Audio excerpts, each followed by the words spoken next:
Comincio dando il benvenuto alla nostra ospite Frédérica Itotuati, che sono molto onorata, molto contenta di aver invitato e con la quale sono contenta di dialogare insieme alla mia collega Chiara Rolla questo pomeriggio.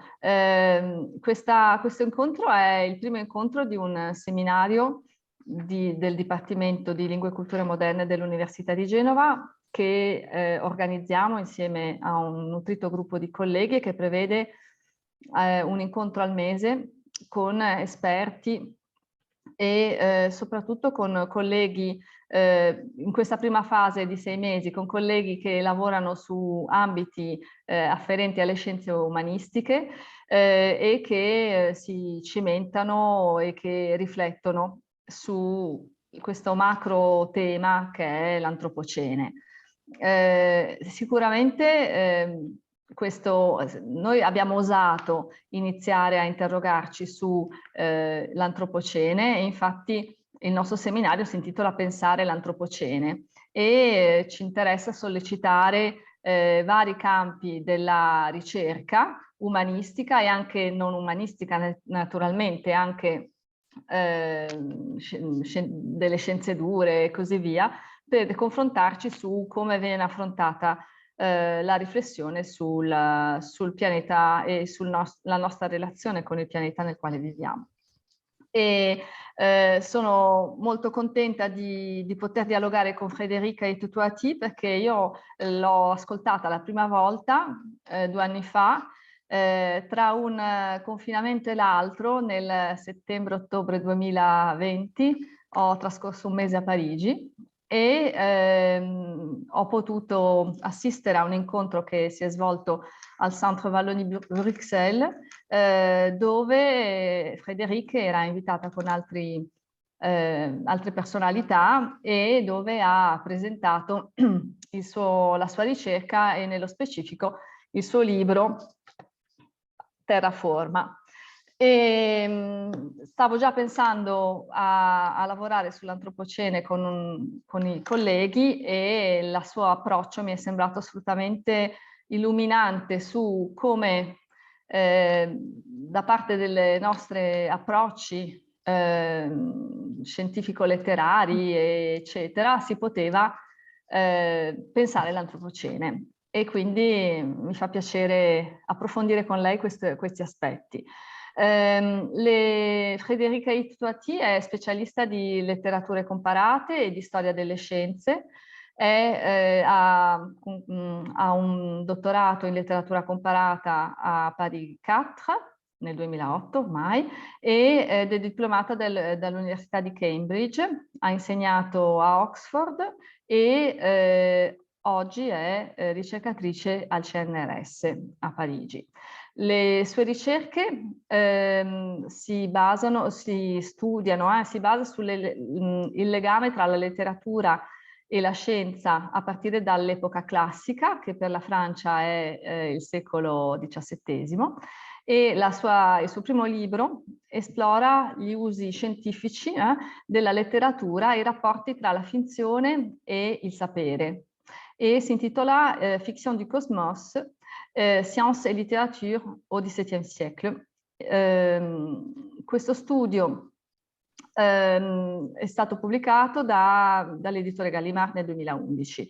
Un altro lavoro si intitola Monde en image, voir représenter savoir de Descartes a Leibniz, e pubblicato nel 2015. E nel 2012 ha codiretto con Annie Duprat Histoire et Savoir da Peter Lang. Le sue ricerche attualmente portano sul pensiero del teatro concepito come dispositivo euristico e epistemico ed è proprio sul teatro che poi ci soffermeremo. I suoi ultimi lavori sono Terraforma, che vi ho mostrato, che è, come dice il sottotitolo, un manuale di cartografie potenziali che è stato elaborato insieme a 2 geografe che sono Alexandra Arène e Axel Gregoire, pubblicato nel 2019. E l'anno scorso, 2021, è uscita una raccolta di saggi che si intitola Le Cri de Gaïa, Penser la Terre avec Bruno Latour, che è una raccolta di saggi dei maggiori teorici dell'antropocene attualmente e che è stato realizzato da Frédéric insieme a Emanuele Coccia. E attualmente un'altra parte della sua attività riguarda le regie teatrali, ovvero, ed è anche questo un campo che mi interessa molto perché è una nuova maniera per diffondere e per divulgare la scienza attraverso la performance teatrale.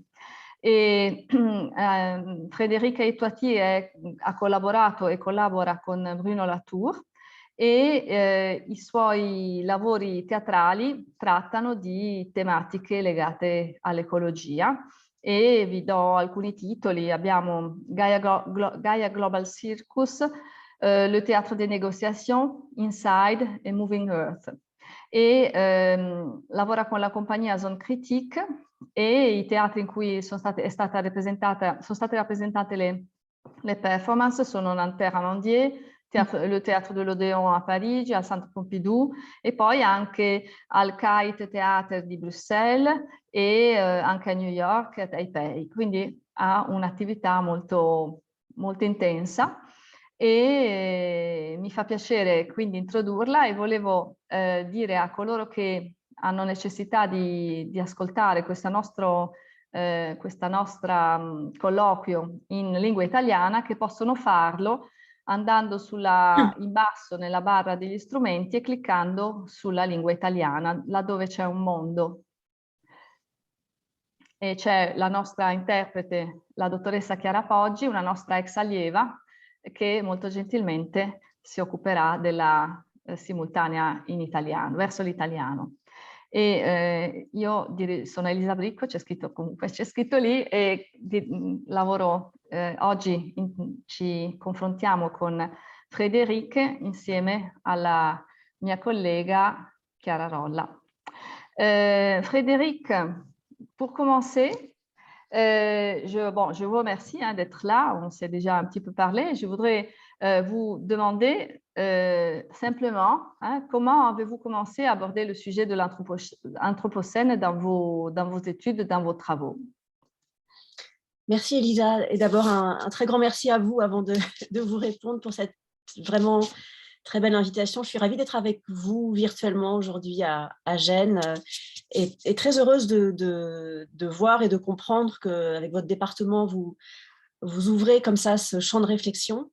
Et heureuse aussi de ce lien avec l'Italie qui est nouveau pour moi parce que j'ai été souvent invitée en France et ailleurs, mais pas encore en Italie. Donc voilà, je vous avoue que c'est une première et que je suis confuse de ne pas parler votre belle langue, mais ravie de tomber sur des gens qui parlent si bien français. Alors, pour vous répondre, donc l'Anthropocène, qui est un sujet dont on a tous entendu parler maintenant depuis une bonne dizaine d'années, moi je l'ai rencontré grâce à Bruno Latour, j'allais dire évidemment parce que vous avez expliqué et raconté à quel point effectivement mes travaux sont liés à lui, mais de manière plus spécifique, c'est la question géologique qui nous a frappé d'abord. Parce que l'Anthropocène, comme vous savez, c'est une définition d'un nouveau moment géologique et c'est finalement par cet angle-là, en travaillant avec des chercheurs et collègues comme Jan Zalazewicz à Lancaster University, des gens qui s'intéressaient vraiment à la définition technique, j'ai envie de dire, de l'Anthropocène, qu'on a vraiment commencé à réfléchir à ça. L'autre voie d'accès pour moi, c'était la question des représentations et des images de l'Anthropocène. On connaît tous cette série de graphes de la grande accélération, vous savez, ce tableau-là où tout accélère brusquement. On connaît tous aussi des coupes géologiques qui décrivent ce que c'est que le sol anthropocène. Voilà, donc c'est ces questions-là qui m'intéressent finalement, de lien entre la géologie et les manières de représenter la Terre, puisque c'est ça notre sujet aujourd'hui, et comment l'Anthropocène finalement modifie profondément, nous oblige à modifier notre conception de la Terre, notre définition même du sol terrestre. C'est ces questions-là qui m'intéressent. Merci. Alors, oui. Alors moi, comme je vous avais dit, je m'intéresse à la littérature française du XVIIe siècle. Alors, je voudrais vous demander, alors, quel est le lien comment, de ce point de départ, le XVIIe siècle, donc comment du XVIIe siècle vous êtes arrivé à aborder l'Anthropocène et quel est le lien, s'il y a des parallèles, s'il y a des analogies. Et bon, si vous nous expliquez un peu ce point de départ, donc ce travail que vous avez fait à partir, disons, de la révolution galiléenne, quelles sont les analogies entre la révolution galiléenne et ce qu'on est en train de vivre aujourd'hui? Alors là, on va rentrer dans le vif du sujet, si vous me permettez de développer un petit peu cette réponse-là. Bien sûr. Je vais même passer par des images. Hein. Je partagerai mon écran dans un petit moment pour développer un petit peu ces questions-là, mais n'hésitez pas à m'interrompre, bien sûr, si je deviens trop longue. Alors, le lien, apparemment, il est pas évident hein, entre, effectivement, ce livre que vous avez cité, Elisa, et ces recherches auxquelles vous faites référence, Chiara, sur finalement le lien entre le développement de la science moderne au XVIIe siècle et ce qu'on pourrait appeler des questions de poétique, hein, au sens le plus classique du terme, c'est-à-dire comment le roman se développe au XVIIe siècle, comment la question du récit et de la fiction s'articule à des questions d'histoire de l'astronomie. Moi, c'est ça qui m'a intéressée. Donc, ce livre-là, qui est issu de ma thèse, essaye vraiment de faire le lien entre des domaines que normalement on n'associe pas, c'est-à-dire en l'occurrence l'histoire de la fiction, la théorie de la fiction aussi, et puis la question de la révolution astronomique.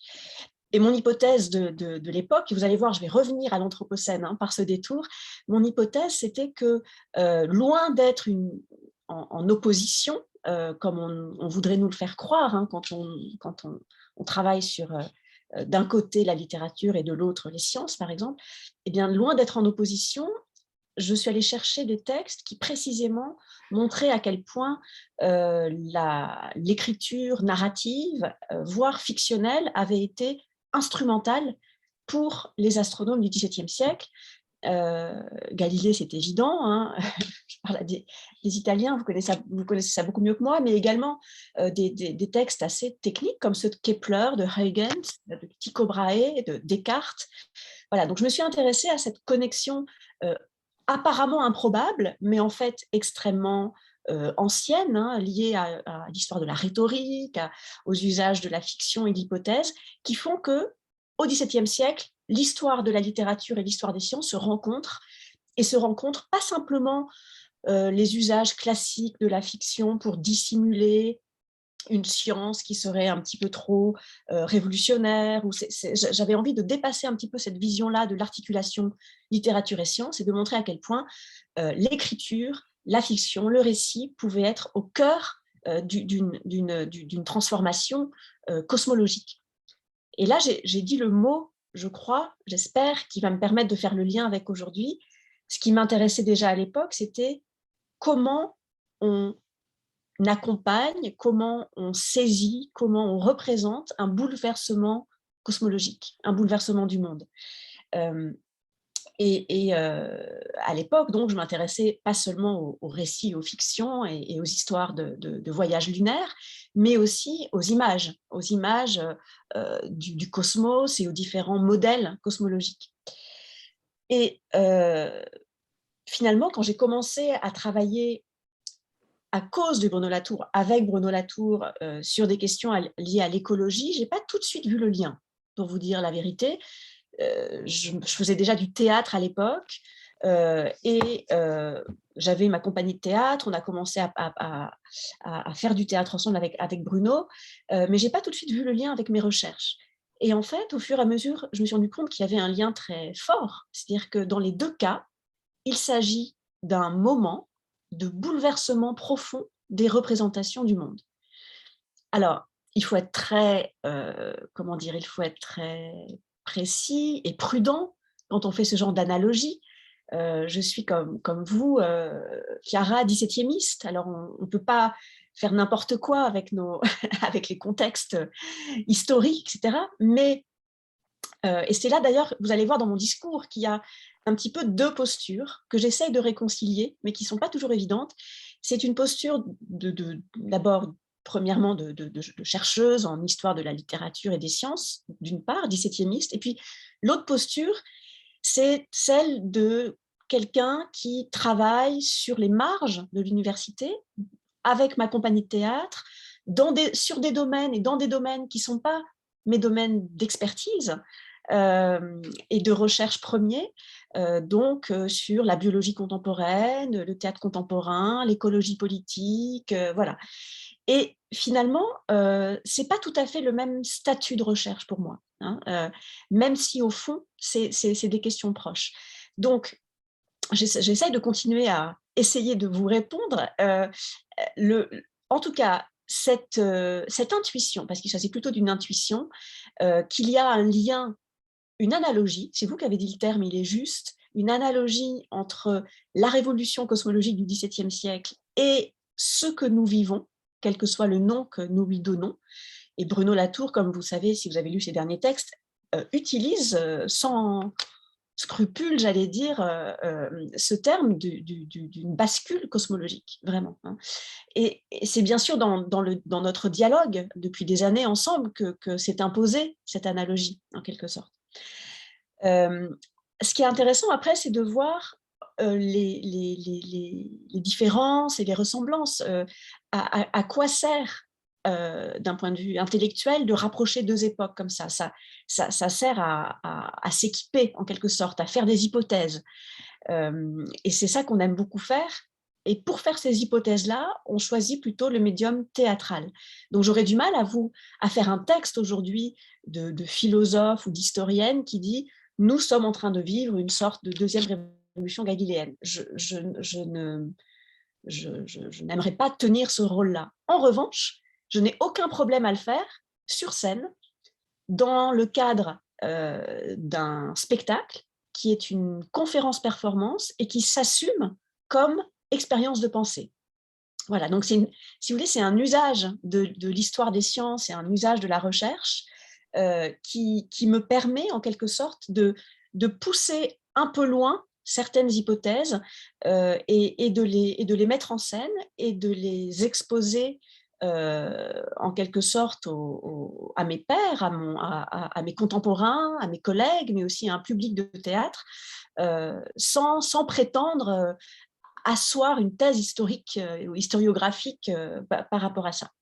Voilà. Toutes ces précautions étant prises, oui, moi, ce qui me frappe, c'est à quel point des questions qui m'ont passionnée il y a 10-15 ans au moment de ma thèse, qui sont des questions d'interdisciplinarité, de lien entre philosophie, science, art, littérature, à quel point toutes ces questions-là, et c'est peut-être un effet de mon optique 17e personnelle, mais j'ai l'impression que ces questions-là sont posées de manière extrêmement forte aujourd'hui et que la crise écologique que nous traversons nous oblige en quelque sorte à nouveau associer les disciplines et à nouveau déployer ce que j'appellerais une inventivité cosmologique, une créativité cosmologique. C'est-à-dire qu'on a, et là on va faire le lien ensuite avec Terraforma et les pièces de théâtre, mais effectivement, pour moi, Terraforma constitue un petit peu un saut, encore une fois, entre l'historienne des sciences sérieuse et puis quelque chose qui est plus de l'ordre du prospectif, de la recherche un petit peu plus expérimentale, un peu plus… Voilà. Mais finalement, c'est le même processus, c'est-à-dire comment on invente des formes théâtrales, graphiques, textuelles, comment on renouvelle nos formes d'expression pour capter quelque chose que l'on perçoit tous confusément comme un nouvel état du monde. Merci. En fait, vous rejoignez un petit peu quelques mots que j'ai dit dans ma présentation en italien, c'est-à-dire que parfois on a le sentiment, moi je parle à la première personne, il vaut mieux, j'ai le sentiment en approchant des thématiques qui sont extérieures à mon domaine de recherche, mais qui me concernent quand même, parce qu'on vit sur une planète, c'est de ça qu'on parle, et d'approcher ça et donc de ne pas se tromper et de ne pas faire être honnête aussi envers ce que nous faisons, envers notre manière de travailler, voilà, et avec aussi ceux qui sont les scientifiques experts de ça. Comment se poser en affrontant des thématiques qui relèvent traditionnellement d'autres domaines que le mien. Et bon, vous avez répondu et ça, c'est vraiment très, très intéressant cette approche. Voilà.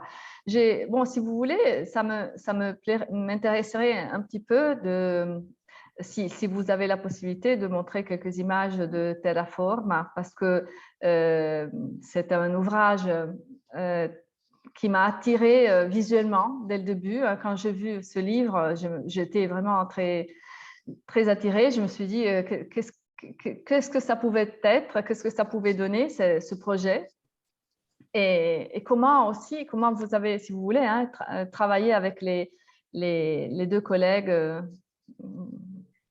qui ont fait le travail avec vous. Voilà. Alors, je vais essayer de vous répondre sur Terraforma en gardant peut-être l'angle que vous m'avez posé dans la première question, c'est-à-dire quel est le lien avec le XVIIe siècle. Et vous allez voir qu'il est en fait assez fort, ce lien, alors même que le sous-titre de ce livre, c'est Manuel de cartographie potentielle. Je vous disais, l'une des choses qui m'intéresse depuis longtemps, c'est la question des représentations du monde, des représentations de la Terre, mais plus largement l'histoire de la cartographie, l'histoire de l'optique, comment on s'est équipé pour commencer à tracer comme ça le visage de la Terre, le visage des autres planètes, etc. Et le point de départ de Terraforma, c'est en tout cas, c'est comme ça que je l'ai proposé à mes deux collaboratrices, c'est Robert Hooke. Donc, lorsque j'ai travaillé, je vous disais, sur le XVIIe siècle, je me suis beaucoup intéressée à l'astronomie, mais aussi à la microscopie. Et à cet extraordinaire livre qui s'appelle Micrographia, qui est un texte de 1665, pratiquement ouvrage fondateur de la Royal Society. Pourquoi fondateur? Parce que c'est dans cet ouvrage que Hooke, donc expérimentaliste de l'Académie royale des sciences de Londres, met en place en quelque sorte beaucoup de choses, déjà un rapport à l'observation, à l'expérimentation, aux instruments optiques, à la description. Voilà, je ne vais pas m'attarder sur Hooke, même si je suis passionnée de ce livre. La raison pour laquelle j'ai proposé à mes collaboratrices de prendre Hooke comme modèle, c'est parce qu'il dit dans sa préface de Micrographia que nous ne connaissons pas la Terre sur laquelle nous habitons. Et que finalement, les instruments optiques, les siens, son microscope, nous permettent de découvrir une nouvelle Terre. Donc là, c'est assez merveilleux parce qu'on est après les grandes découvertes, bien sûr, on est dans toute cette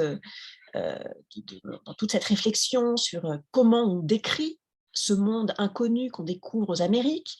Et ce que nous dit Hooke, c'est qu'il y a un monde inconnu juste autour de nous, qu'on peut découvrir, qui est merveilleux. Et la catégorie du wonder est très, très puissante à cette époque, comme vous savez.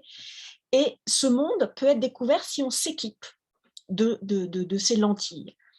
Et le point de départ de Terraforma, finalement, est très similaire à ça. D'ailleurs, on cite Hooke dans l'introduction que j'ai écrit. Et on pourrait résumer Terraforma comme une série de 7 lentilles, en quelque sorte, de 7 optiques. 7, c'est un chiffre tout à fait arbitraire, hein, ce qui signifie que le livre n'est pas clos et qu'il invite au contraire à démultiplier les optiques, alors qu'ils ne sont pas réellement des optiques, hein, au sens hook du terme, mais qui sont plutôt des schèmes conceptuels et graphiques par lesquels on essaye de renouveler nos conceptions du monde et nos manières de le représenter. Donc vous voyez, là, on est très loin de la littérature comparée du XVIIe siècle, et en même temps, ce que j'emprunte en quelque sorte à mes auteurs de chevet, c'est une forme de liberté, et ce que j'appelais tout à l'heure une espèce de créativité cosmologique, ou avec cette envie de reconsidérer un petit peu nos normes et nos codes et nos conventions, en se rappelant, parce que je suis historienne, en se rappelant à quel point elles sont arbitraires. Et donc, voilà, l'histoire de la cartographie est merveilleuse et fascinante, mais elle n'est pas, comment dire, il n'y a pas de raison qu'elle nous interdise de produire de nouvelles sortes d'images. Et c'est ça, bien sûr, qu'on a essayé de faire. Alors, j'aurais jamais pu faire ça toute seule, vous imaginez bien, je n'ai pas du tout les compétences pour cela.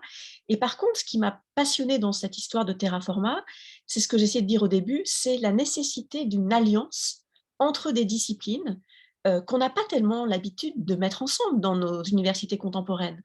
On n'a pas beaucoup de projets de recherche qui vont inciter un designer, un architecte à travailler avec une 17e. C'est pas vraiment en tout cas pas en France. Et voilà, et la raison pour laquelle j'ai rencontré ces architectes géniales que sont Alexandra Arène et Axel Grégoire, c'est que l'une d'entre elles était une ancienne élève à moi de SPIP, cette école expérimentale que Bruno Latour a fondée il y a 10 ans et que je dirige maintenant. Et bien sûr, ce lieu est une mine d'or pour moi, pour rencontrer des gens qui sont capables de faire ces liens entre les disciplines. Vous voyez bien que le point commun, là, d'elle comme de moi, c'était de s'intéresser à des représentations du terrestre. Alors, comme promis, je vous montre quelques images, et après, si vous voulez, dans la discussion, on pourra rentrer un petit peu dans le détail de comment on les a fabriqués, comment on a pensé ces modèles, ces optiques. Voilà, donc ça, c'est l'image de la couverture, qui est cette étrange carte, si on peut appeler ça une carte, ça se discute, qui est cet étrange dessin du sol. Hein, et on avait envie de sortir du point de référence normal et de notre optique normale par rapport à la surface terrestre, qui est, comme vous le savez en cartographie, surplombante. Hein. Il faut s'élever, au moins imaginairement, au-dessus de la surface du sol pour pouvoir en faire une carte. Là, bien sûr, on essaie de faire tout l'inverse, puisque on est, en quelque sorte, on plonge à l'intérieur de l'espace terrestre. Et je ne sais pas si vous voyez ma souris, mais là, l'intérieur noir devient l'extérieur, enfin, c'est l'atmosphère, et on retourne le globe comme un gant. C'est une espèce d'anamorphose, on pourrait dire, hein, puisque l'intérieur du globe se retrouve cette fois dans les marges. Hein, vous voyez avec ce volcan-là dont on voit la profondeur avec la lave. Voilà, donc les profondeurs du globe terrestre se retrouvent dans les marges. Le sol, brusquement, prend tout cet espace-là, puisque c'est une espèce d'anamorphose, il est comme déplié et étalé, et l'atmosphère se retrouve être ce système clos qu'elle est, dont on voit bien qu'il est réduit, et que quand on commence à rejeter des choses dans l'atmosphère, on les retrouve d'un bout du globe à l'autre. Voilà, donc c'est une espèce de jeu aussi, de jeu optique, de jeu graphique, et aussi une manière d'interroger nos représentations et de donner à voir des choses qu'on ne voit pas forcément. Je vous montre une autre de ces cartes, parce qu'elle est aussi au cœur du projet Terraforma, qui était de dire, voilà, dans les cartes classiques, il y a quelque chose qu'on ne voit pas, ce sont les vivants. Les vivants, hommes ou humains ou non humains, n'apparaissent pas. Comment faire pour refaire des cartes qui, au contraire, donnent une place centrale aux vivants, et non seulement donnent une place centrale aux vivants, mais montrent à quel point les vivants fabriquent le monde. Et ça, pour faire ce travail-là, j'ai proposé à Alexandra et Axel d'utiliser comme modèle graphique les portulans. Et là, vous voyez, c'est même plus le XVIIe, c'est le XIIIe, XIVe siècle, ces fameuses cartes de navigation sublimes qui produisent comme ça, qui tentent de représenter l'irreprésentable en quelque sorte, c'est-à-dire une navigation dans du liquide. Voilà, grâce à l'idée des ports, des courants marins, de la rose des vents, et puis tous ces trajets. Voilà, donc moi, j'ai toujours été fascinée par ces cartes, comme beaucoup de gens, et j'ai proposé à Alexandra et Axel de faire un portulan du Grand Paris. Et donc, les petits points blancs que vous voyez tout autour sont les ports d'attache, en quelque sorte, des êtres que nous avons suivis et que nous avons suivis grâce à des données.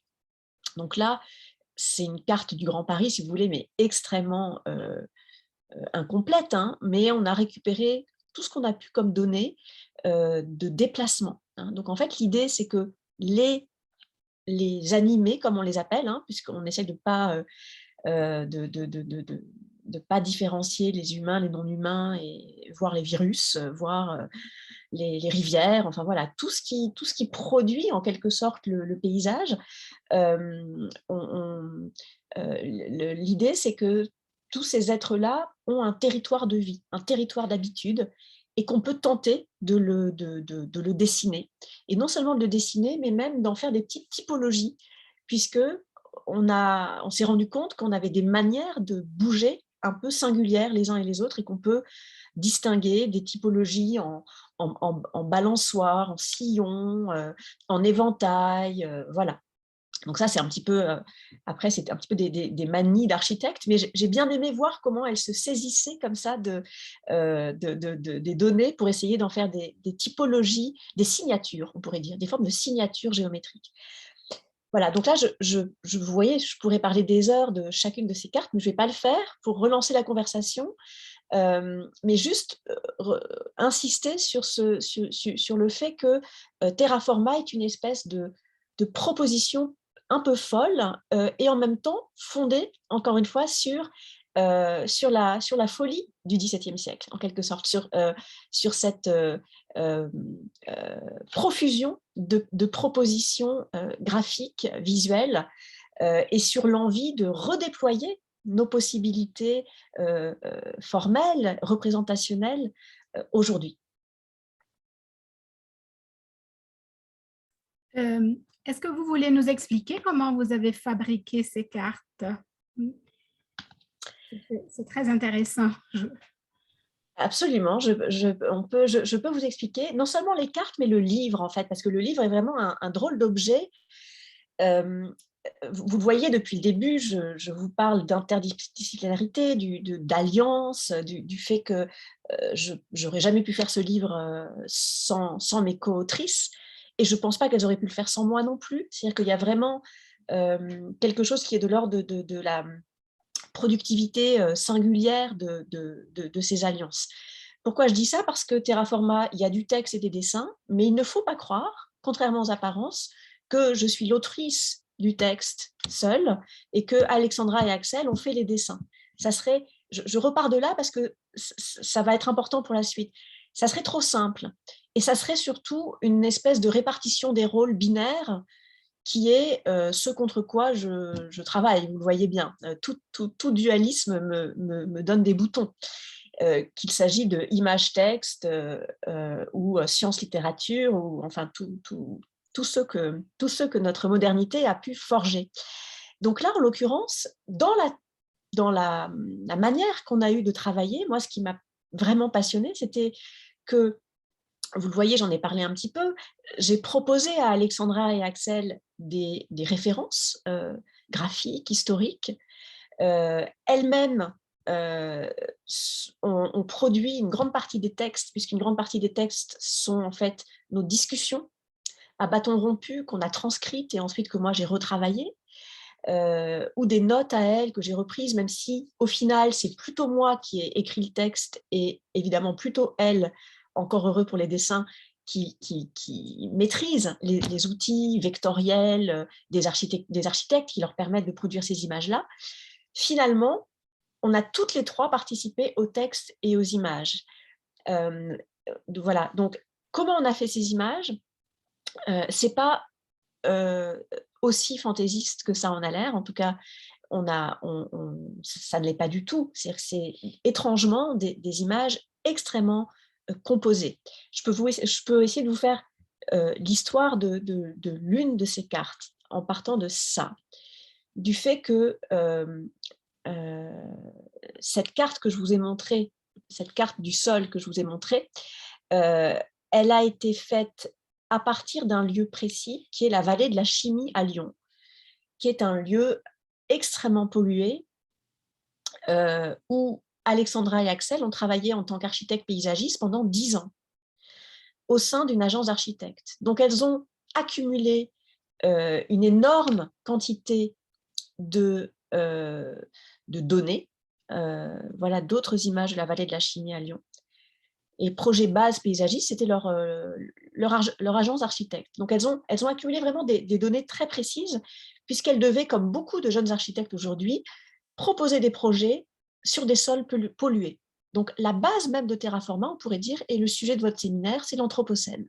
La base de Terraforma, c'est 2 jeunes architectes qui travaillent depuis des années dans une agence d'archi avec la mission de en quelque sorte, trouver des moyens d'habiter sur une terre en ruine, sur cette terre en ruine que nous lèguent les industries, et notamment cet endroit près de Lyon qui s'appelle la vallée de la Chimie.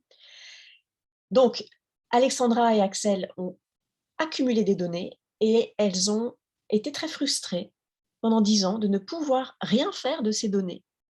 De ces données à la fois graphiques et en même temps de leur savoir sur ces paysages-là, puisqu'on ne leur demandait pas du tout de représenter la pollution, par exemple. Et donc, elles sont venues me voir avec des images déjà très impressionnantes, et elles me disaient, voilà, on va peut-être faire une espèce de livre des planètes, et comme tu as écrit un truc qui s'appelle Conte de la Lune, est-ce que tu ne voudrais pas nous aider à faire une espèce de récit de science-fiction à partir de toutes nos données accumulées? Et là, moi, j'ai regardé leurs images et je leur ai dit, mais ce n'est pas de la science-fiction qu'il faut faire. Ce n'est pas des planètes imaginaires qu'on va faire avec vos cartes. C'est la Terre que vous décrivez. Mais c'est la Terre comme on ne l'a jamais vue. Et j'ai vraiment été saisie. C'était un moment d'épiphanie, comme on peut en avoir en recherche, comme vous savez. J'ai vraiment été saisie en me disant, mais j'ai jamais vu des images pareilles. Ce ne sont pas des images d'artistes, de vues d'artistes, ce sont des images d'architectes. Elles ont essayé de trouver les moyens de faire quelque chose avec leurs données. Donc c'est vraiment quelque chose qui vient du terrain. Donc ça, c'est une première réponse qui est très importante pour moi.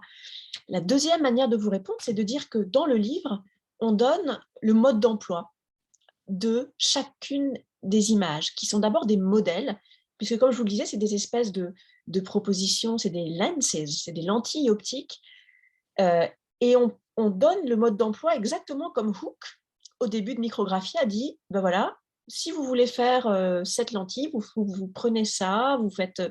voilà, il y a vraiment le côté mode d'emploi dans ces pages bleu clair qui explique la raison et surtout le comment faire ce modèle. Voilà, donc ça c'est le modèle sol. Et l'idée c'est qu'ensuite, comme une lentille, on pourrait l'appliquer n'importe où finalement. Et la carte que nous donnons n'est qu'une carte parmi de nombreuses autres possibles. Et c'est cette carte de la vallée de la Chimie à Lyon. Alors c'est assez étrange parce que vue comme ça, elle ressemble à un globe inversé. Sauf que ce n'est pas du tout une carte globale, c'est tout l'inverse, c'est une carte locale. Voilà. Et puis, c'est aussi une carte, et là le XVIIe siècle, vous allez voir, revient beaucoup, c'est aussi une carte qui, moi, me fait penser à un œil. On est aussi dans une forme de dissection. C'est aussi l'œil de Kepler. C'est aussi l'œil, voilà, c'est aussi quelque chose d'assez organique qui, moi, me touche dans cette image. Et puis, je ne vous ai pas montré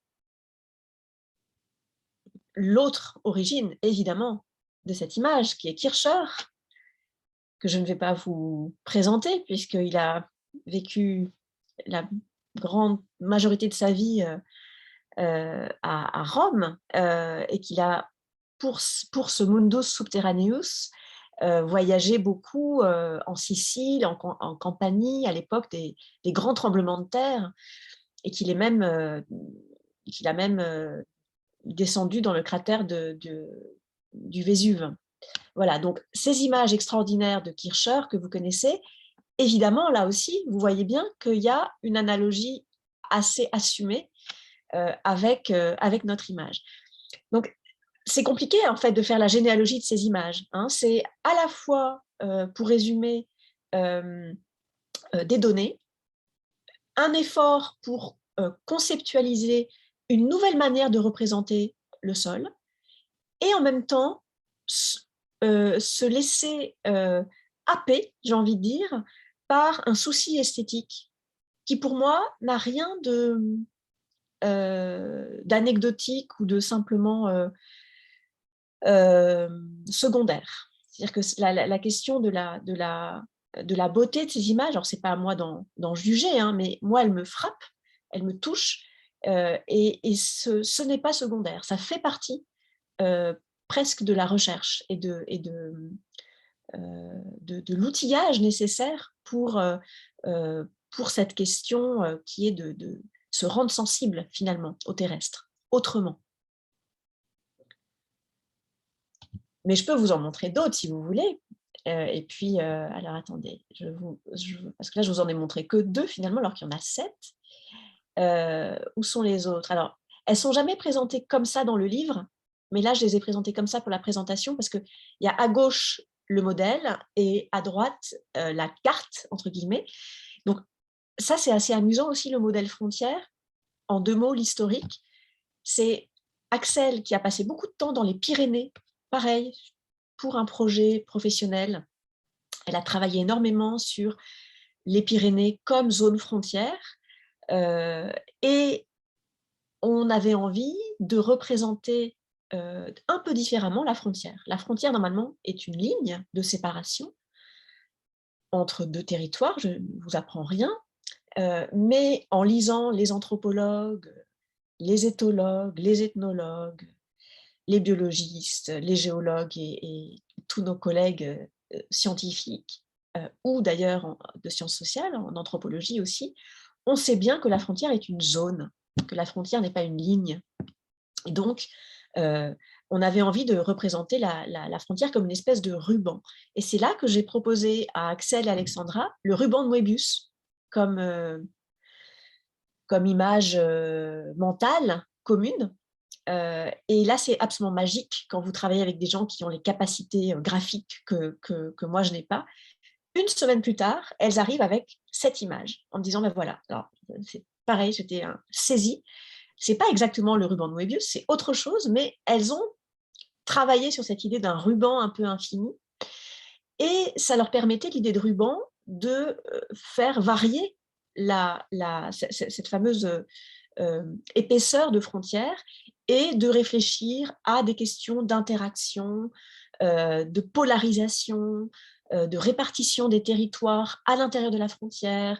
On a beaucoup travaillé sur la question des loups, évidemment, hein, des usages de ces territoires-là, la question des zones frontalières, de ce que Peter Gallison appelle de trading zone. Enfin voilà, donc ça permettait comme ça de capter un certain nombre de sujets et de questions. J'aime bien aussi l'histoire de ce modèle-là, parce que là, c'est des questions de notation. Donc ça, c'est le modèle espace-temps. On s'est dit, voilà, comment on va réussir à inclure la question de la temporalité dans les cartes. Et ça, moi, je l'ignorais, hein, c'est un grand problème d'urbanistes. Ils sont obligés de faire des plans, des projets, comme ils disent, qui n'ont pas forcément intégré la variabilité des temps dans la ville. Et là, l'idée, c'était de trouver un moyen de capter cette variabilité. Et Axelle a proposé, c'était son idée, d'utiliser les partitions de musique contemporaine et aussi toute la tradition des notations chorégraphiques qui qui sont très intéressantes pour nous. Et ça, c'est vraiment le travail d'Alexandra et Axel. Elles s'intéressent beaucoup à la notation. Comment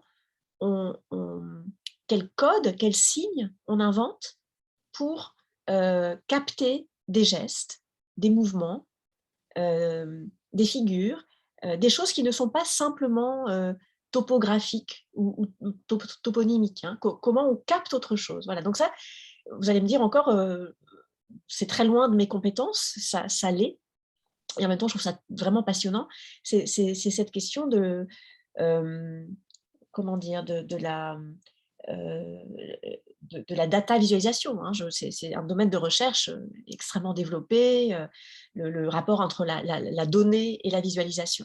Bon, mais vous voyez qu'on ne s'avance pas trop sur ces questions. Hein. On reste sur notre ligne qui est de dire, on a un problème. En tout cas, elles, en tant qu'architectes urbanistes, elles avaient un problème. C'est comment on inclut le temps dans le projet.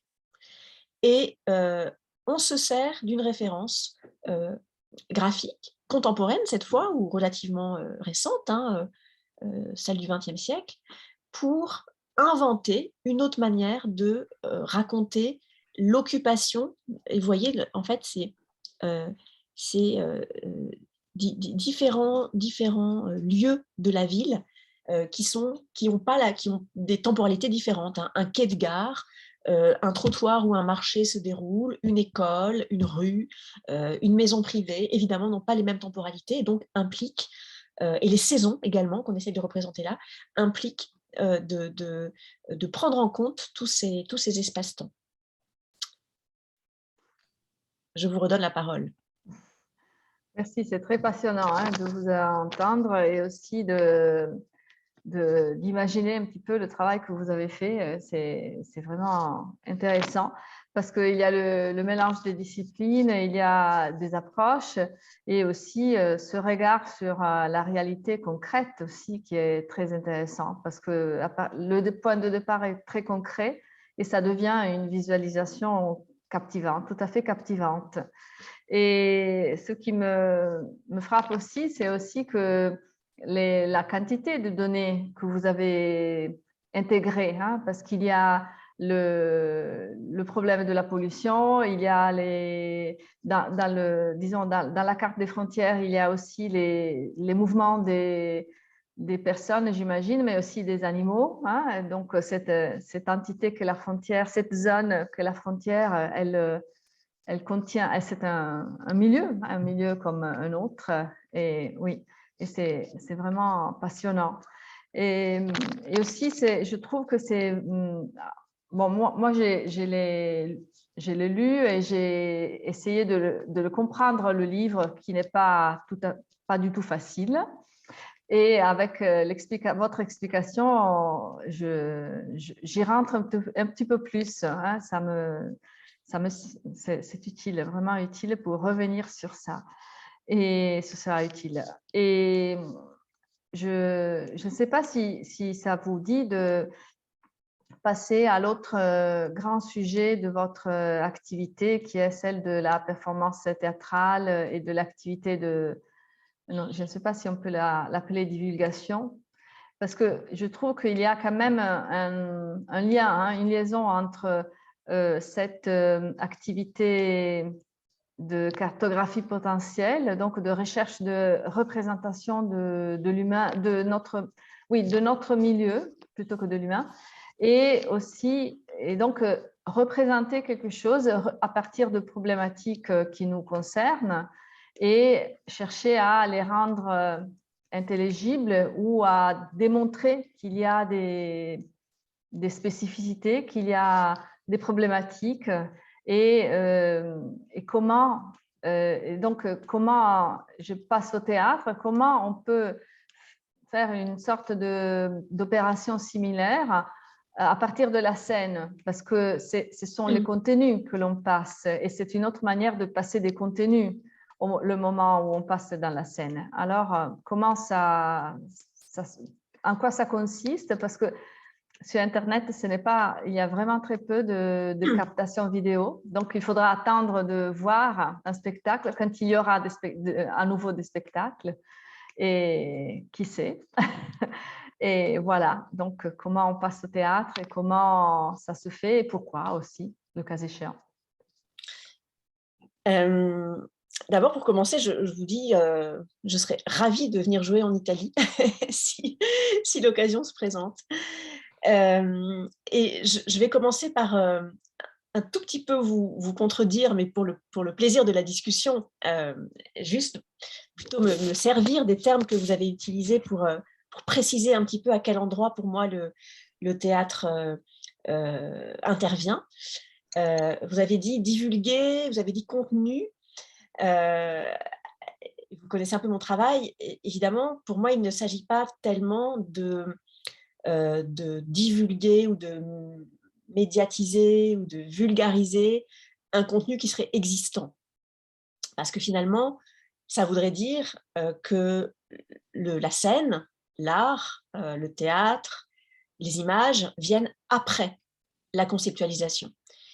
Et vous le voyez avec Terraforma, tout ce que j'essaye de faire, c'est de montrer à quel point ce n'est pas après, mais c'est au moment, dans le moment même de la conceptualisation que intervient l'image. Alors, ce n'est pas très orthodoxe, hein, parce que on a un rapport à l'image, nous, universitaires, qui n'est pas toujours très facile. On est d'accord pour qu'on illustre éventuellement dans un second temps notre pensée, mais moi, ce qui m'intéresse, c'est quand elle est forgée, en quelque sorte, formée par les images.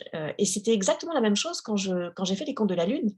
C'était pas du tout la fiction ou le récit qui viennent après coup, après la grande découverte du savant qui fait de l'algèbre ou des observations ou qui pense dans sa tête tout seul. Non, c'est quand au moment même où par le récit, par la fiction, le savoir peut se développer. Donc en fait, on pourrait dire que c'est la compétence épistémique des images au sens large, graphique, théâtrale, scénique, littéraire, qui m'intéresse. Donc ce petit préalable, dont vous m'avez beaucoup aidé en parlant de contenu, parce que finalement, vous allez voir que dans l'étrange théâtre que je fais avec Bruno Latour, il n'y a à aucun moment l'idée de prendre les théories de Latour ou les textes de Latour et de les mettre en scène. Ça m'ennuierait profondément. Non, ce qu'on fait ensemble, c'est plutôt de prendre la scène comme un laboratoire et de dire, voilà, il y a des problèmes qui sont posés par la situation que nous connaissons tous, et le théâtre est peut-être à un endroit ou à des compétences, encore une fois, particulières qui lui permettent de capter, de saisir certains de ces problèmes. Pas tous, hein, mais certains.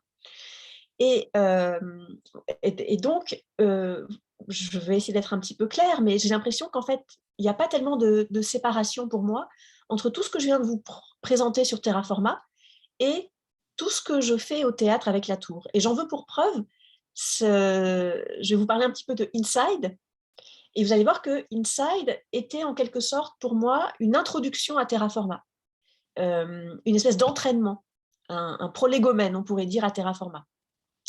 Alors, c'est quoi Inside? C'est la première fois que Bruno Latour a accepté, enfin, c'est la première fois que je lui demandais d'ailleurs, de venir jouer en scène une conférence performance. Alors, des conférences, il en fait beaucoup, Latour, mais là, on avait la proposition de Philippe Ken, le directeur du Théâtre des Amandiers, qui est ce magnifique théâtre à Nanterre. On avait la proposition d'occuper le grand plateau de Nanterre. Et le grand plateau, c'est l'une des plus grandes scènes de France en termes de taille. Et puis voilà, donc pour moi, comme metteur en scène, c'était assez extraordinaire comme proposition. Et j'ajoute que là aussi, je ne distingue pas en fait mon statut d'universitaire et mon statut d'artiste, entre guillemets, puisque vous l'avez compris, c'est des distinctions qui ne m'intéressent pas. Mais le fait est que j'ai une compagnie de théâtre et je suis bien obligée, parce que notre monde est ainsi fait, d'avoir aussi un statut de metteur en scène professionnel pour avoir le droit de jouer dans les théâtres et d'avoir des subventions publiques, etc. Donc, j'ai une compagnie de théâtre depuis 20 ans Et j'ai proposé à Bruno Latour, à la fin des années 2000, de commencer à travailler ensemble sur des pièces sur le climat. Donc, je ne vais pas vous refaire tout l'historique de notre travail ensemble, parce que ça commence en 2009, mais là, je commence avec Inside, parce que je crois que c'est le sujet du séminaire. C'est d'emblée la question des représentations de la Terre, aussi, en quelque sorte. Et Inside est composé en 2 mouvements. La dramaturgie est très simple. C'est Bruno Latour à l'intérieur de son PowerPoint. Au début, j'avais une idée comme ça, scénique, très, très, très modeste, hein, parce que aussi, je ne voulais pas trop le chambouler, si vous voulez. Je voulais que lui se sente à l'aise. Donc, je lui dis, voilà, tu joues ton rôle de philosophe. Bon, d'accord, tu vas être derrière un tulle, avec des projecteurs, avec des images qui font 30 mètres. Bon, ça va changer quelques petites choses, mais essaye de te dire que c'est une conférence comme d'habitude. Je voulais surtout pas qu'il se mette à jouer comme un acteur, vous voyez, il fallait surtout pas ça. Donc lui, il fait sa conférence classique, si j'ose dire, sauf que les images qu'il projette et sur lesquelles il appuie son discours sont des images qui sont retravaillées et qui sont projetées et qui deviennent des images scéniques, en fait, simplement parce que les moyens qu'on a au théâtre, c'est des tulles, je vous disais, donc ces espèces de textiles transparents. On a des cycloramas qui font toute la scène. On peut jouer avec les échelles, on peut jouer avec l'apparition, la disparition, on peut jouer avec la voix, on peut jouer avec le son. Donc en fait, il y a tous ces outils merveilleux du théâtre qui permettent non pas de non pas d'aider le spectateur à comprendre une pensée difficile, mais qui permettent à la pensée difficile de se formuler autrement, si vous me suivez. C'est pour ça que Inside et toutes les conférences performances qu'on a faites ensuite avec Bruno se présentent comme des expériences de pensée, improvisées. Il n'y a pas de texte. Bruno ne lit pas un texte. Il suit une espèce de dramaturgie qu'on a composée ensemble et je vous le disais, donc Inside, pendant toute la première partie, c'est la déconstruction de nos images du globe classique. Pourquoi on est fasciné par la Blue Marble? Pourquoi on est fasciné par celle-là, c'est le lever de terre? Et quelles sont les limites, en fait, de ces représentations classiques de la Terre? Et dans la deuxième partie d'Inside, on commence à rentrer à l'intérieur d'autres formes de représentation scientifiques, les scientifiques de la zone critique, comment ils représentent la zone critique, comment on peut imaginer de représenter la Terre. Et ça, c'est Alexandra Arène qui a fait ses dessins avant Terraforma. Et c'était des intuitions, en fait. Là, il n'y a aucune donnée. C'est juste Bruno qui dit, bon, on ne sait pas trop comment représenter la Terre, on a travaillé avec des architectes, des designers, voilà. Et là, c'est pour ça que je vous disais que c'est une espèce de prolégomène à Terraforma, parce que c'est vraiment Inside, c'est juste le constat qu'on n'a pas d'autres images que des images du globe, que les images de Gaïa manquent, en quelque sorte, et qu'il faut encore travailler.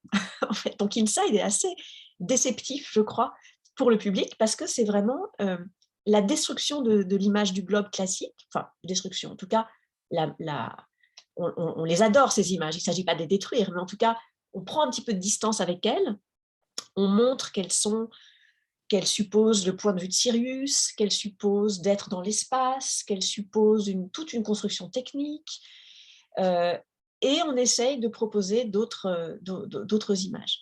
Donc voilà, vous voyez, on est vraiment dans la continuité en fait de la réflexion, enfin pas dans la continuité, on est dans la préhistoire de la réflexion de Terraforma avec cette forme-là.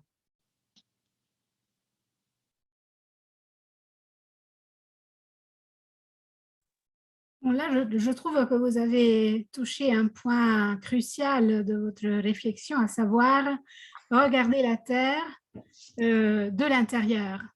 Donc, c'est ça, je trouve, crucial dans Terraforma et dans les conférences performances avec Bruno Latour, c'est-à-dire ne plus l'observer de l'extérieur, comme ça, comme cette belle image, mais rentrer et voir à l'intérieur, inside, ce qu'il y a. Donc, c'est vraiment le changement de point de vue ou point de vie. Est-ce que vous voulez un peu expliquer ça, cette définition que vous avez empruntée à Emanuele Coccia et qui constitue le troisième modèle, si je ne me trompe pas, de Terraforma? Absolument. Et pour vous répondre et pour vous remercier de souligner effectivement la raison du titre, voilà cette carte que j'adore, qui est cette carte d'un globe ouvert déjà, hein, donc, qui est, alors je ne sais plus de quand elle date, mais c'est Franck Lestringant qui me l'avait fait découvrir. Il avait étudié cette série de cartes. Et juste petite parenthèse pour dire que l'inventivité cartographique a une très longue histoire et que le jeu avec les cartes et avec le inside, outside ne date pas de Terraforma et ne date pas d'hier du tout. Donc oui, vous avez tout à fait raison de pointer ce lien que je n'ai pas encore d'ailleurs suffisamment conceptualisé entre point de vue, point de vie et théâtre, puisqu'on sait bien qu'au théâtre, en tout cas dans le théâtre à l'italienne, tel qu'il s'est construit, hein, cette question du point de vue est essentielle, et puis aussi dans toute l'histoire de l'art, avec la perspective. Hein, donc on hérite évidemment de cette question qui est à la fois une question d'histoire de l'art, une question philosophique, comme on sait, et une question de représentation. On hérite d'une très très très longue histoire occidentale de notre manière de regarder. Et ce qui m'intéresse beaucoup, effectivement, c'est que dans ce travail, vous le disiez tout à l'heure, très concret avec les scientifiques du système Terre, ce qui opère, c'est une transformation du regard, une transformation du point de vue. Alors, une façon simple de l'accomplir, mais un peu fausse, ce serait de dire que c'est simplement, on essaye de sortir de ce regard extérieur, de ce point de vue extérieur, qui était d'abord imaginaire, d'ailleurs au XVIIe siècle. Hein. Moi, on le connaît bien, hein, le point de vue de Cyrano, le point de vue de Wilkins, de Godwin. Enfin, avant la Blue Marble, on a imaginé la Blue Marble, évidemment. Donc, en tout cas, ce point de vue, une première façon de voir la transformation cosmologique actuelle, c'est de dire qu'on réatterrit, hein, que notre point de vue extérieur est ramené sur Terre par les travaux de nos collègues de Earth System Science, par exemple, des sciences du système Terre. Mais ce n'est pas simplement ça. Et vous avez raison de citer Emanuele Coccia et son extraordinaire livre « La vie des plantes », puisque c'est à lui qu'on emprunte le troisième modèle que je vais vous montrer. Et là, vous allez voir, c'est plus difficile pour moi d'en parler parce qu'on est 3 co-autrices et ce n'est pas pour rien. Ce modèle-là, c'est le point de vie. Et le point de vie essaye d'inverser également, un petit peu comme le modèle Sol, inverser le rapport entre le fond et l'extérieur. Là, dans le point de vie, l'univers est à l'intérieur du point de vie et l'extérieur, c'est sa peau. Et en fait, l'idée, c'est que chaque point de vie est une perspective, en quelque sorte, a sa propre perspective, est un corps perspective, on pourrait dire. Et le concept est magnifiquement développé chez Coccia. Et c'est ce concept-là qui nous permet de passer de ça, premier chapitre, à ça, deuxième chapitre, et ensuite à ça. C'est-à-dire que c'est en suivant les points de vie qu'on essaye de recomposer autrement ce qu'on appelle des paysages vivants, hein, c'est-à-dire des paysages qui sont constitués par les vivants et pas par un point de vue extérieur. Donc c'est vraiment une espèce encore une fois, de renversement, et on pourrait résumer Terraforma comme une série de petits renversements comme ça, de petites transformations de nos habitudes cartographiques et de nos habitudes de regard.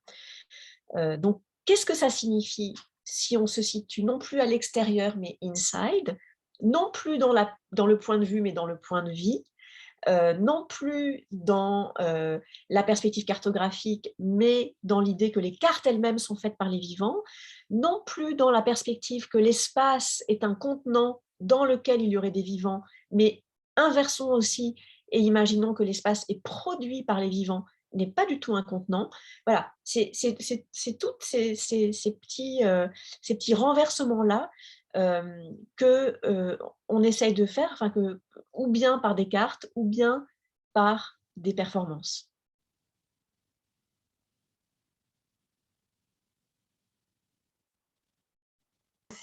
Oui, en fait,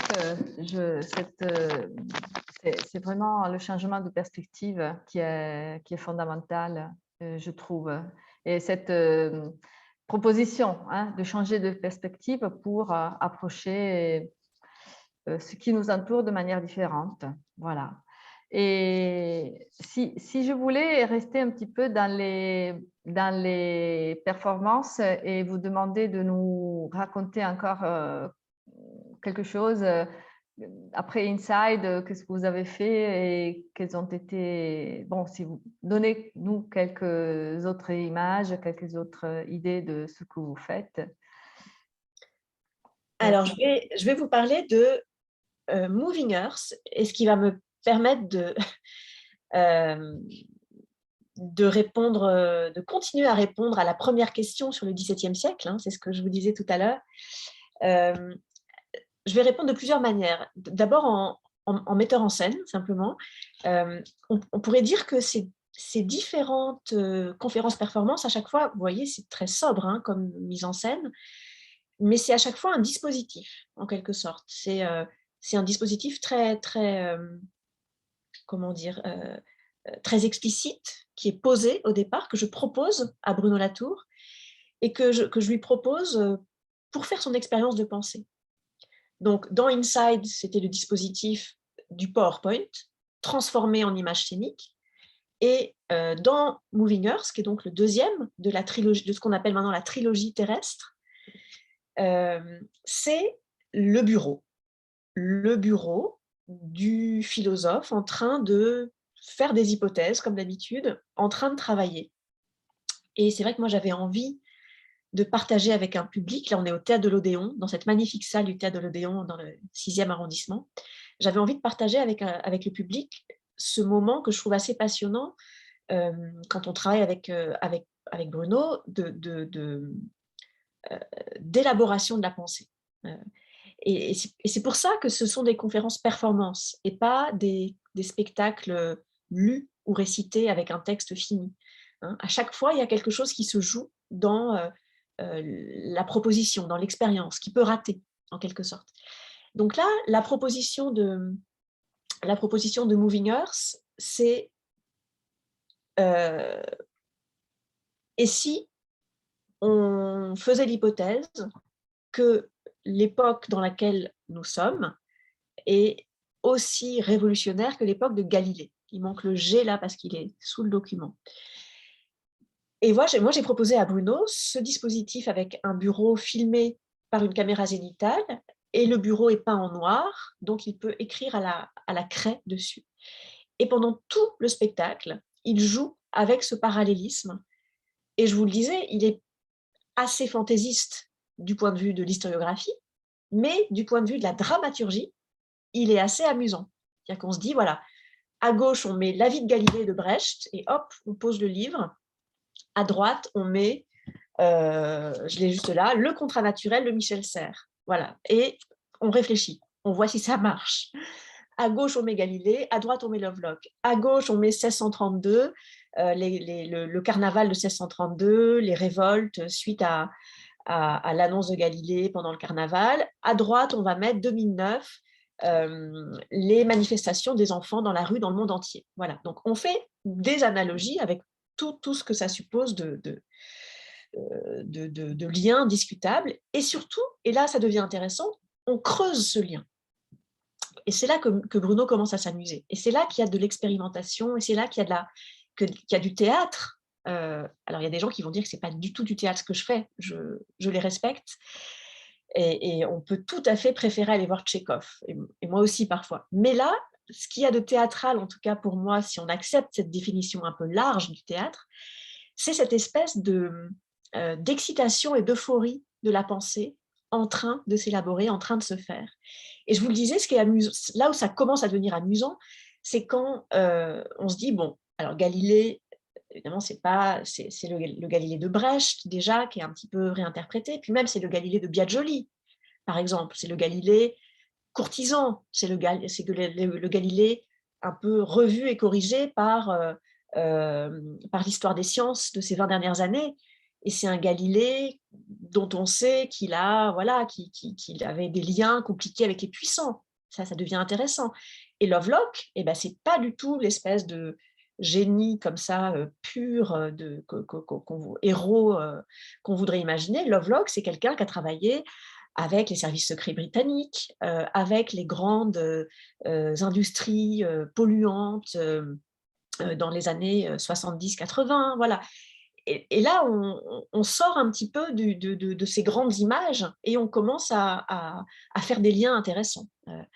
Et puis, l'autre chose qui passionnait Bruno aussi dans ce parallèle entre Galilée et Lovelock, c'était Galilée, il transforme notre rapport du monde avec un instrument très simple, et Lovelock, il transforme aussi notre rapport au monde avec son hypothèse Gaïa, avec cette espèce de petit gribouillis, comme dit Bruno dans la conférence, qui est le premier schéma que Lovelock conçoit du système Gaïa, c'est-à-dire cette espèce d'autorégulation thermique, comme un thermostat de la Terre avec ses vivants. Et c'est la vie, life, c'est marqué en bleu, qui propulse la Terre. Et donc Moving Earth, c'est quoi? C'est une réflexion, si vous voulez, sur les différentes manières qu'a la Terre de tourner. Moving, évidemment, elle tourne avec Galilée, elle tourne encore autrement avec Lovelock, mais elle est moving aussi, au sens où elle nous touche, au sens où elle réagit, au sens où elle réagit à nos actions. Voilà, donc c'est toute cette histoire à la fois ancienne et récente de notre rapport à cette moving earth. Alors, là où moi j'interviens un peu dans cette histoire, c'est que je dis à Bruno, non mais t'es bien gentil de nous parler de Lovelock, mais il y a Lynn Margulis aussi. Lynn Margulis qui a été essentielle. Et moi, j'en fais dans le spectacle un personnage, je la trouve passionnante hein, comme figure de grande scientifique. Et là, on est au Théâtre des Amandiers. Donc là, on est au Théâtre de l'Odéon avec Duncan Evenou, un acteur, je vous expliquerai pourquoi après, si vous voulez, qui a repris le rôle de Bruno. Mais dans la version originelle de Moving Earth, on était au Théâtre des Amandiers, dans cette très grande salle où Bruno regarde Margulis avec cet effet d'échelle que j'aime bien. Et Margulis, elle m'intéresse parce qu'elle est, là, c'est des documents hein, de Lynn Margulis au travail, en train de nous montrer ce qu'elle appelle la texture de Gaïa. Donc les filaments comme ça de ces bactéries qui ont fabriqué la fine couche qu'est Gaïa et qui, au fur et à mesure des milliards d'années, petit à petit, a commencé à prendre de l'épaisseur et est devenue la zone critique. Cette fameuse zone critique dont on parle ici, dont Bruno parle tout le temps. Et là, on a trouvé ce magnifique dessin de l'époque de Humboldt qui est simplement une coupe hein, de la couche terrestre, mais voilà, qui pour moi dit quelque chose de cette zone critique qui est fabriquée par les vivants. Donc voilà, là c'est une scène de la pièce. Vous voyez, Bruno est au travail, sur son bureau, en train de se débrouiller avec tous ces différents documents hétérogènes. Donc il y a la vie de Galilée, donc il y a une pièce de théâtre, il y a des documents, il y a des photos personnelles, il y a des images tirées d'Histoire des sciences, évidemment, parce que je suis dans l'histoire, il y a des lettres de Margulis et de Lovelock, mais il y a aussi des extraits de films documentaires ou alors des extraits du film La vie de Galilée par Joseph Losey, qui est quand même un drôle de document à mettre à côté de tous les autres. Hein. Mais quel est le statut d'un film fait à partir d'une pièce de théâtre à partir d'une figure historique. Voilà. Donc là, on a une espèce de stratification qui m'intéresse aussi beaucoup, évidemment, qui fait qu'on travaille finalement avec cette hétérogénéité de documents-là aussi.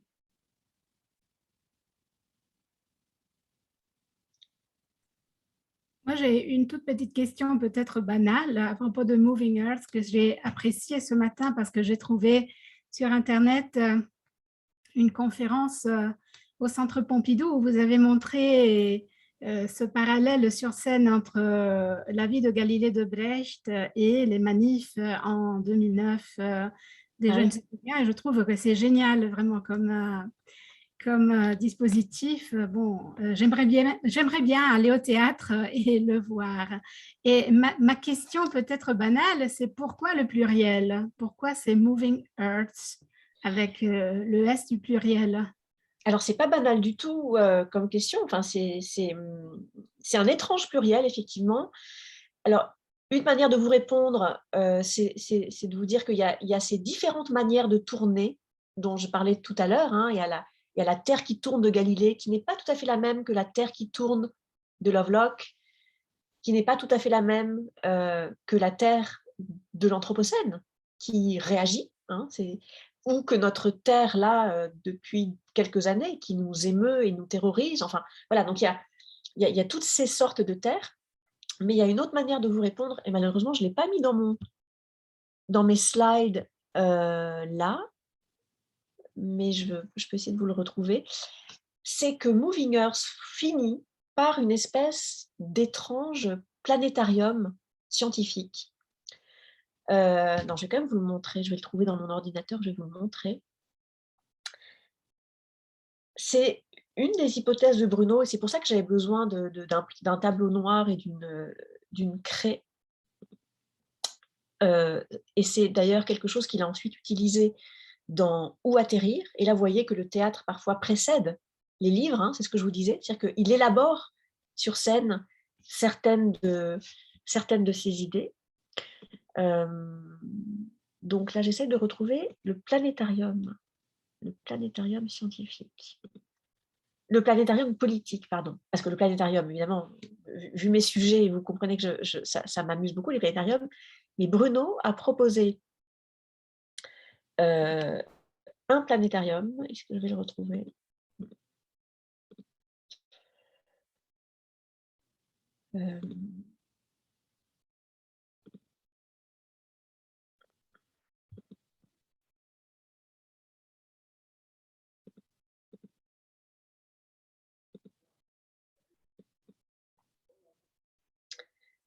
Non, j'ai pas l'impression que je le retrouve, mais je vais vous le décrire. La fin de Moving Earth, c'est l'idée des 7 planètes. Et vous le trouverez dans, je crois, le texte, je crois que c'est dans Où atterrir. C'est l'idée très simple enfin très simple, très étrange aussi, qu'on n'habite pas tous sur la même planète. C'est une littéralisation de cette idée, puisque Bruno dessine comme ça 7 planètes qui se succèdent. La première, c'est la planète comment dire, de l'ancestralité, la planète archaïque, dont on s'est échappé, dont on a tout fait pour s'échapper, avec d'abord la planète galiléenne, cette planète du XVIIe siècle qui se met en place grâce à la révolution cosmologique, et ensuite la planète globale, qui est la planète moderniste. Donc il y a une première ligne comme ça de 3 planètes avec la flèche du progrès. Et ensuite, cette flèche se courbe, et Bruno continue à dessiner ces petites planètes à la craie. Chacune a un petit peu sa forme spécifique. Et il y a la planète Anthropocène, qui est là où tout se complique. Et à partir de la planète Anthropocène, il y a plusieurs planètes qui partent. Il y a une planète Exit, qui est la planète de Musk et compagnie, qui veulent aller, bien sûr, une fois que la Terre est bien polluée, aller ailleurs. Et puis, il y a la planète Sécurité, qui est la planète de tous ceux qui ne peuvent pas aller sur Exit.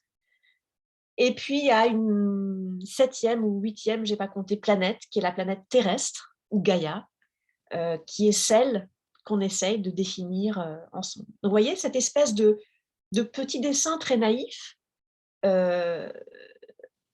constitue la dernière scène de Moving Earth et réunit pour moi assez bien ce qu'on essaye de faire, c'est-à-dire une pensée assez expérimentale, prospective, hein, qui ne prétend pas, bien sûr, faire une espèce de carte politique définitive, mais qui joue de ces images de la science, comme un planétarium, et qui en même temps dit quelque chose pour moi, de la puissance de la pensée de Latour, dans la manière qu'il a de nous donner des repères comme ça, assez simples sur des questions politiques.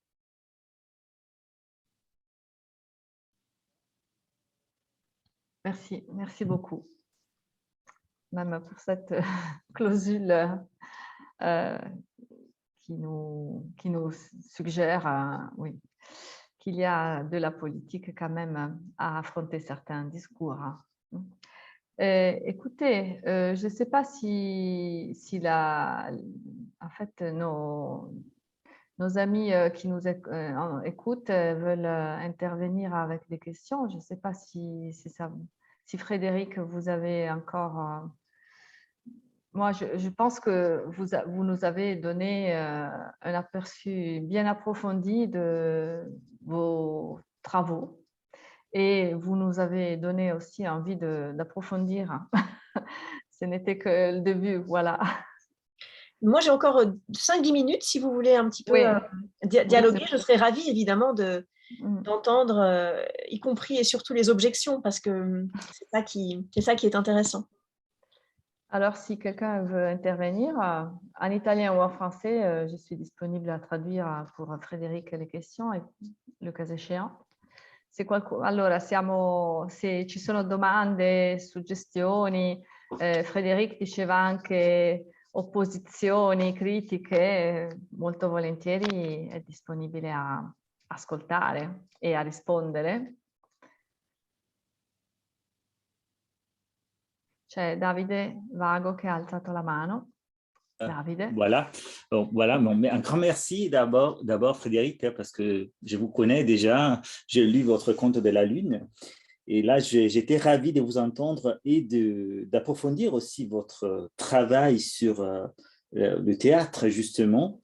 Alors, ce qui m'a frappé, et c'est une question que je me pose, donc c'est une façon de rebondir sur ce que vous avez montré, c'est ce manque, ce vide épistémique qui s'est traduit aussi dans une nécessité de communication.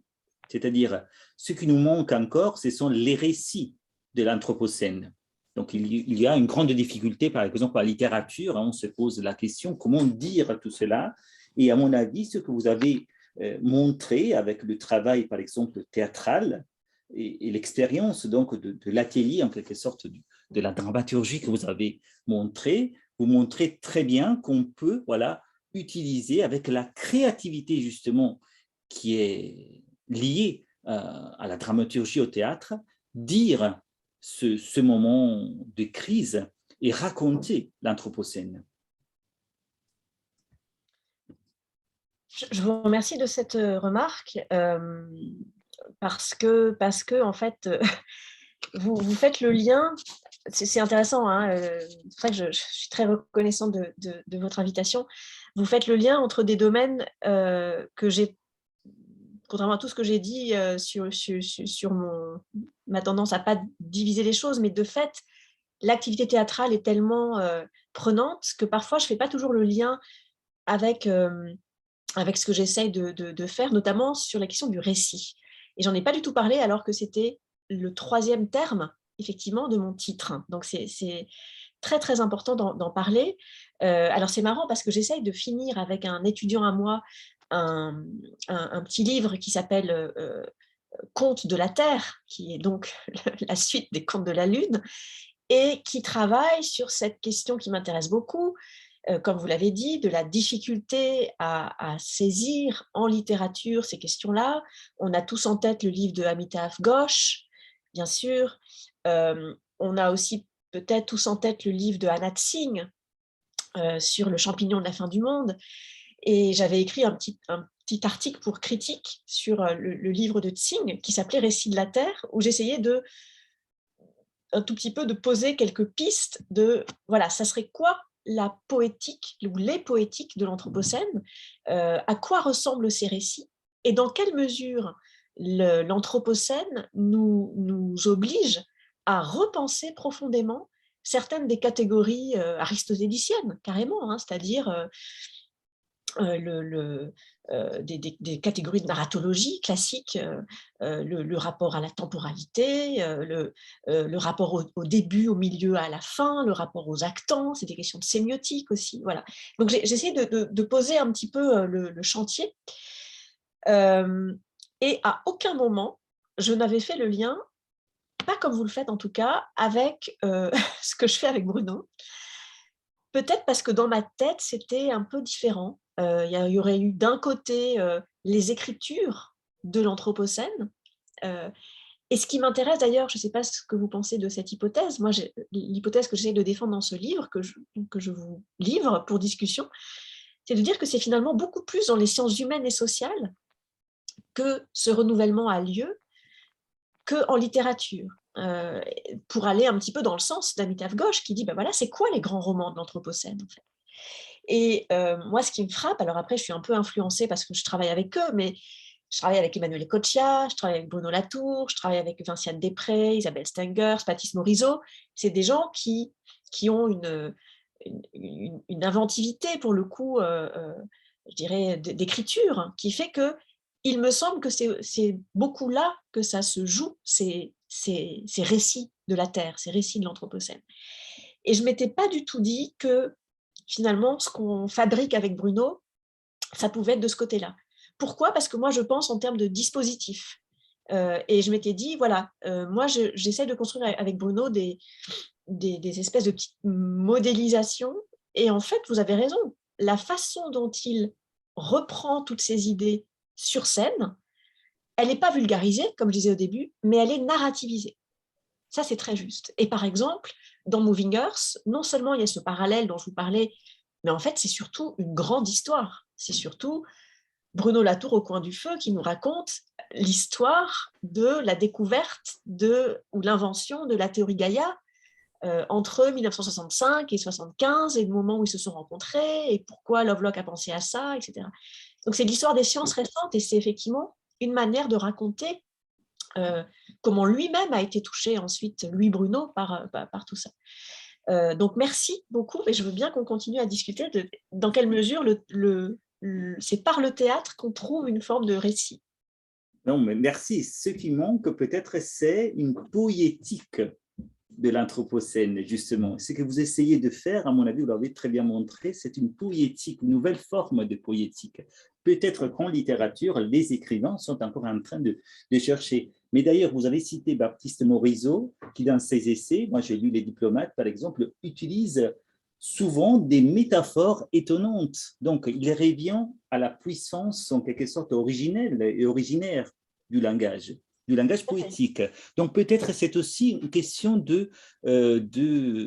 voilà, d'aller un peu plus loin, voilà, de pousser un peu plus là-dedans, de la part des littéraires en général. Mais voilà, on pourrait continuer, mais je ne peux pas voilà, continuer à discuter seul avec vous. En tout cas, un grand merci, Frédéric.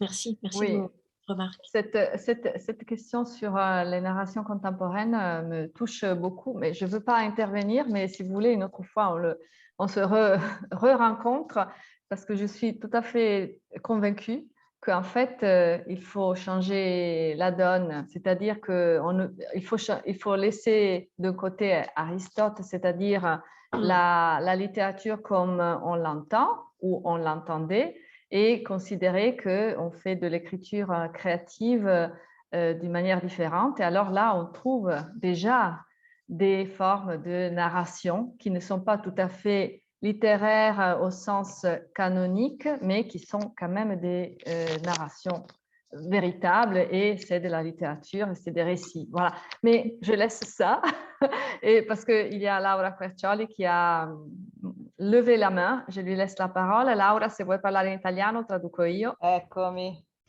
grazie. Oh, Frédéric, si tu as envie Ok. d'enlever le partage. Oui. Okay. Parlo in italiano, come Elisa ben sa.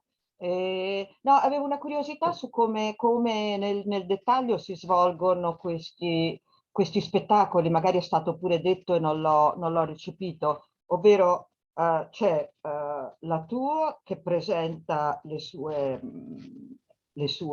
teorie, il suo pensiero, eccetera, con queste bellissime immagini dietro, e poi c'è un intervento del pubblico, c'è un intervento preparato, cioè è previsto un tipo di scambio più o meno spontaneo, o come si svolge l'incontro, la performance, come lo spettacolo, come meglio lo definite?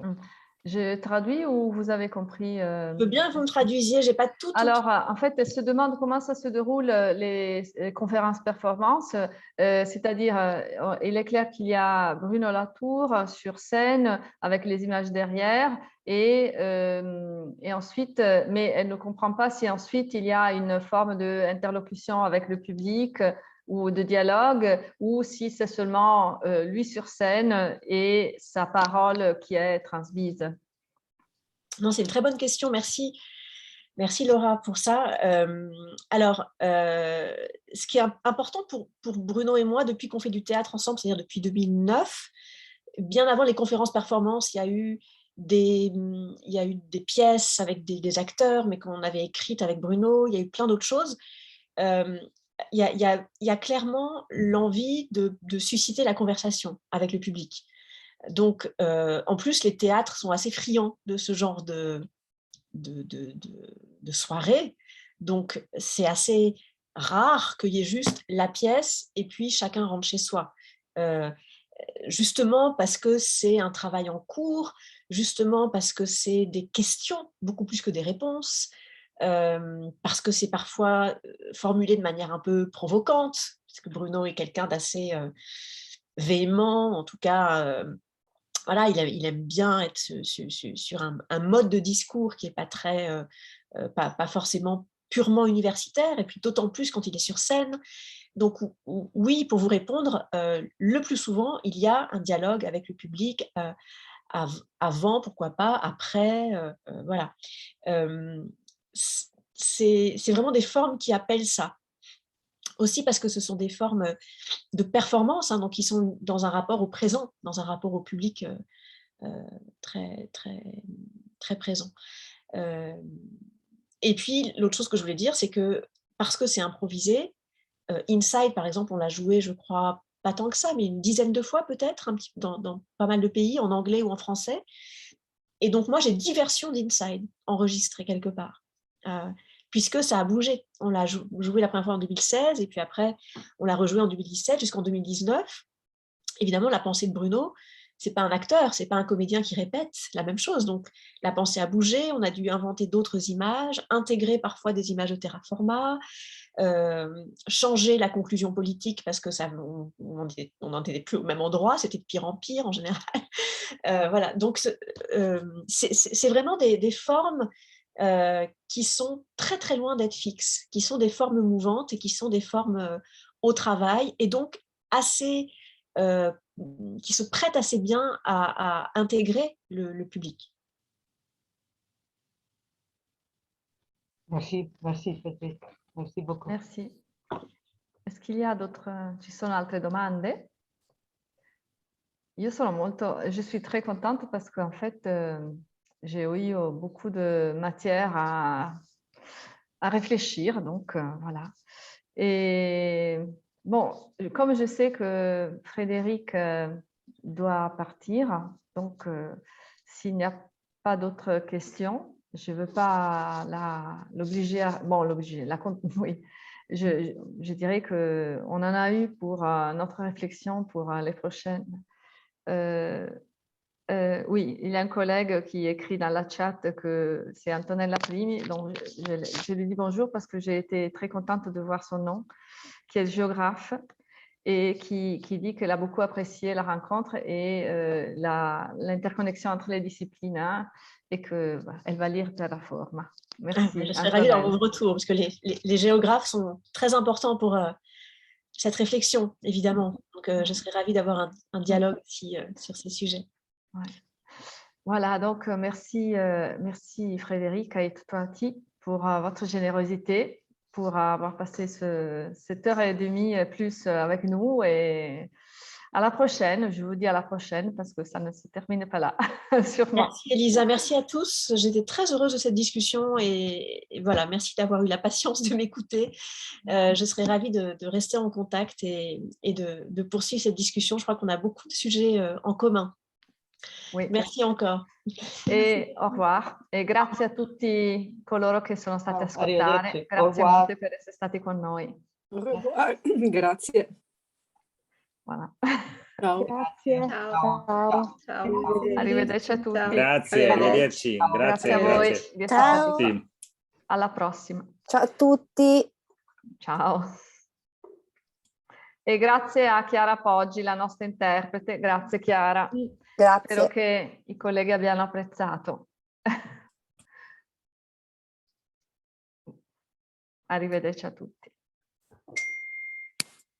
Riesco senza salutare, ma perché Senza foto sono perché amati. ho avuto un intervento di recente. Ok, grazie Claudia, grazie di essere stata con noi. Grazie.